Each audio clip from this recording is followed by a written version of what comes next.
समर्थ सदगुरुदेव श्री रामलाल जी सियाग दादा गुरुदेव ओम श्री गंगाए नाथाय नमः है।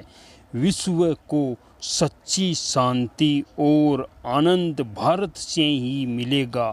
20 मार्च 1988।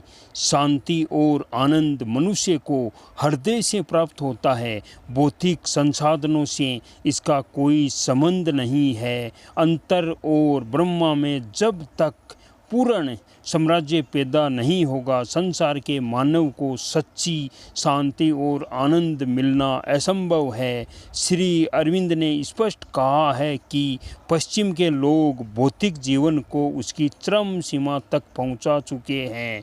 अब भारत का काम शुरू होता है, उसे इन सब चीज़ों को अध्यात्म शक्ति के अधीन करके धरती पर स्वर्ग बसाना है।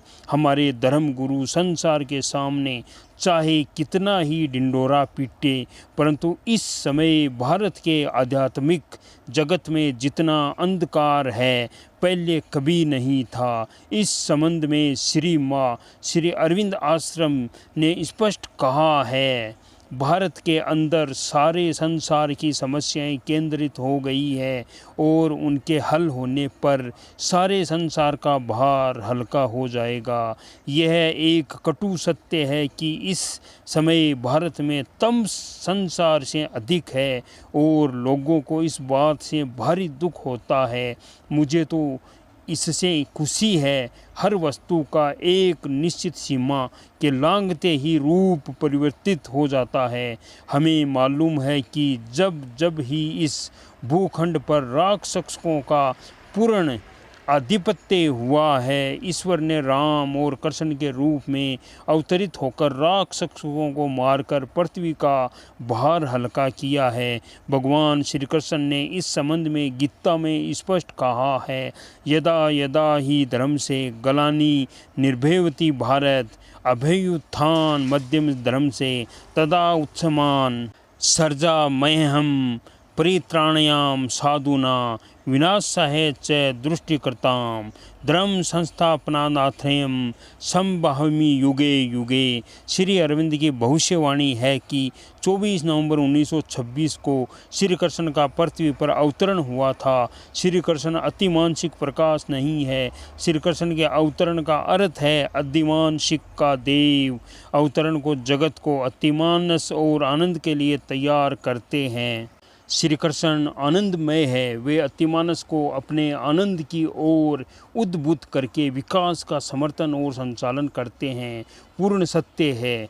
अलीपुर जेल में भगवान ने श्री अरविंद को स्पष्ट आदेश दिया था, मैं इस देश को अपना संदेश फैलाने के लिए उठा रहा हूँ। यह संदेश उस सनातन धर्म का संदेश है जिसे तुम अभी तक नहीं जानते थे, पर अब जान गए हो। तुम बाहर जाओ तो अपने देशवासियों से कहना कि तुम सनातन धर्म के लिए उठ रहे हो।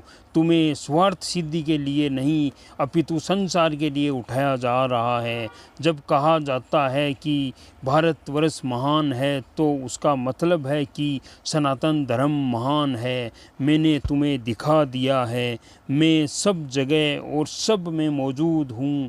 जो देश के लिए लड़ रहे हैं उन्हीं में मैं नहीं, देश के विरोधियों में भी मैं ही काम कर रहा हूँ। जाने या अनजाने प्रत्यक्ष रूप से सहायक होकर या विरोध करते हुए सब मेरा ही काम कर रहे हैं। मेरी शक्ति काम कर रही है और वह दिन दूर नहीं जब काम में सफलता प्राप्त होगी।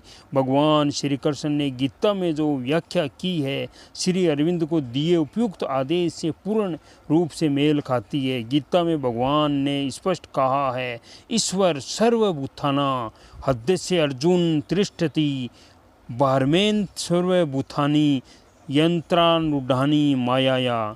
संसार के सभी धर्मों के संतों ने मुख्य तौर पर एक ही भविष्यवाणी की है कि वह शक्ति भारत के उत्तरी भाग में मानव के रूप में अवतरित होगी। सभी का मत है कि इस सदी के अंत तक वह अपने कर्मिक विकास के साथ संसार के सामने प्रकट होकर पूरे विश्व को संचालित करने लगेगी। मेरी प्रत्यक्षानुभूति के अनुसार वह पूर्णतः सन 1993 तक भारत में अपना पूर्ण प्रकाश फैला देगी।